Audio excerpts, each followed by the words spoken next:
The film was totally different than anything I'd ever done. I'd never shot that much outside, and especially in the wintertime, and especially in those conditions where we were just at it all the time. At least that's my recollection of it. And I don't think I'd ever been pushed as much by a director either, which was really good for me. I was intrigued that Billy had such a command of what he wanted to do with the film. And Billy's the kind of guy, a perfectionist, that if he doesn't see it, you know, it's not there. And so you just have to keep at it until it becomes there. We were doing a scene with a drug pusher. It might have been the second day, I don't know. It was in the first week, I know that. And Billy wanted me to push him around pretty heavily. I couldn't do it. I didn't feel like I had never done that kind of action, tough guy role. No, man, no. Hey, no. Is it Joe the Barber? Joe the Barber, right? No. That's who it is, isn't it? Now, don't give us any shit. What's Joe's last name? I was looking at 3 or 4 months of this constant kind of beating on people, so I thought. And so I did. I went to him. I said, I don't think I can do this. And to his credit, or maybe because he was in a bind, he decided not to let me go. And I will be eternally grateful that he didn't, because it was certainly the start of my career. Need a little help there? You dumb guinea. How the hell did I know he had a knife? Never trust a nigger. He could have been white. Never trust anyone. The character was a bigot and anti-Semitic and whatever else you want to call him. That's who he was. It was difficult for me to say the N-word. I protested somewhat, but there was a part of me that also said, that's who the guy is. I mean, you like him or not, that's who he was. You couldn't really whitewash him.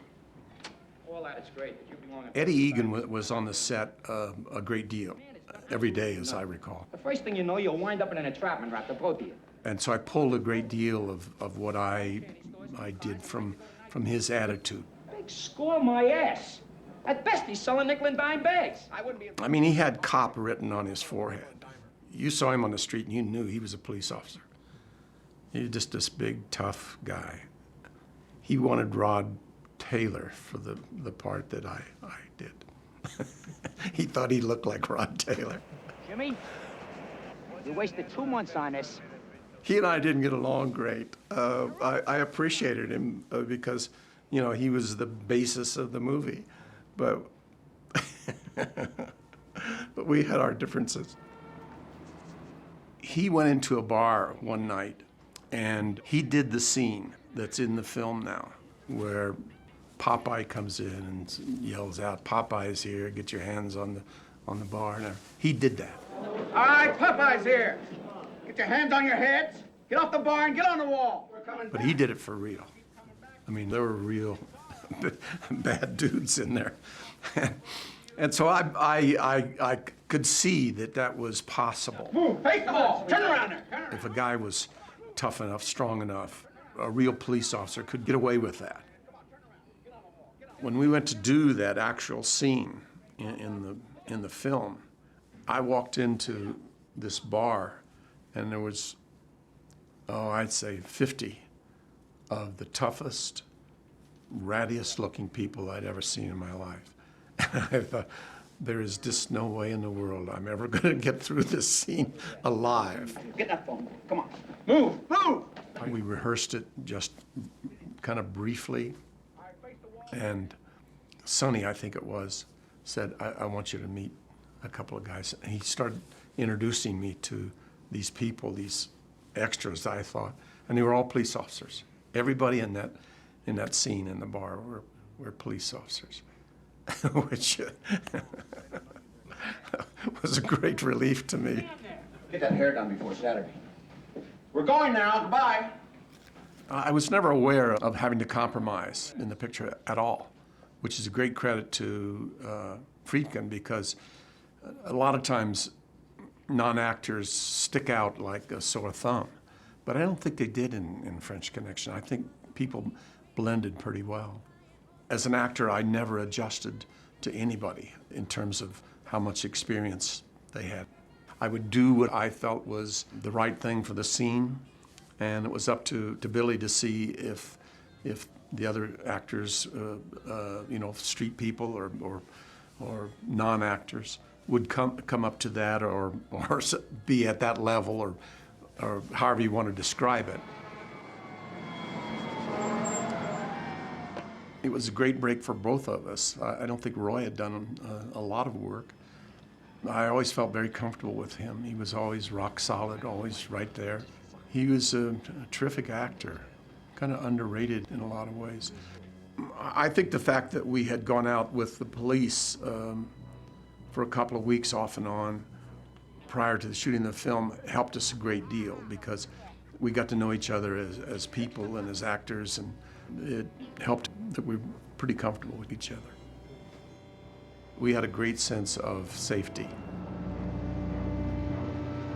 Eddie was always there. Sonny was there most of the time also. Randy was there. And then they would have just the normal complement of police officers when you're shooting in the streets in New York. We always felt pretty good. And we didn't get a lot of trouble from people in the street either, which you normally do in New York. You usually have problems shooting in the street. People don't want to know about movie companies, keeping them from their work or wherever they're going. I've always had bad knees. I have a steel knee joint and all that. So the running was difficult.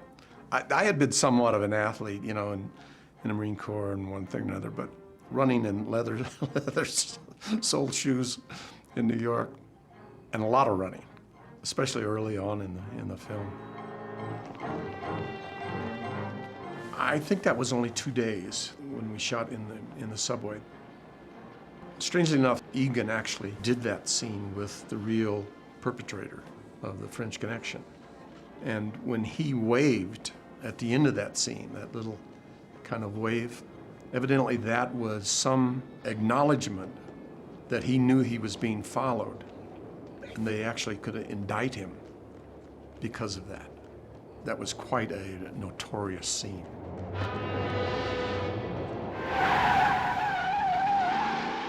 The chase sequence was, you read something like that in the script and it's not really that detailed. That's all direction.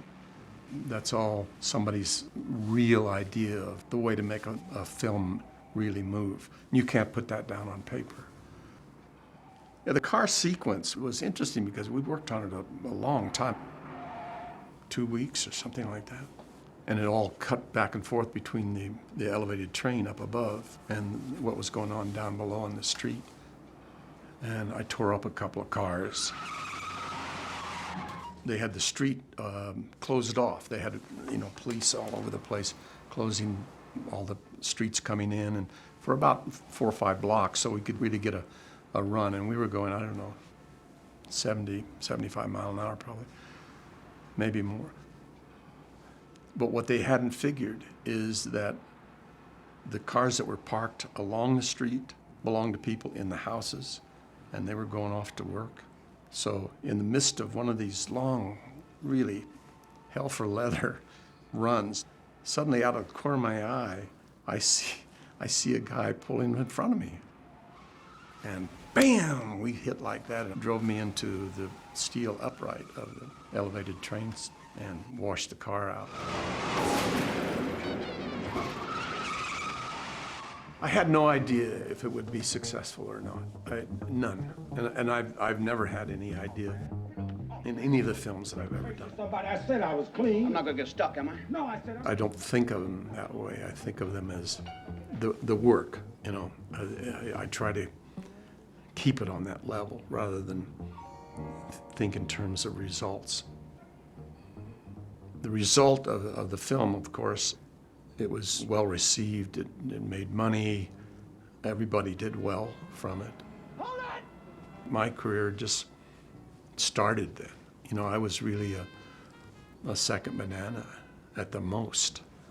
You know, Bonnie and Clyde, you know, had a great role and everything, but it certainly wasn't a starring role. So it was a great boost for me, and Billy's determination and my, you know, reluctance notwithstanding, got through it, and 30 years later we're still talking about it.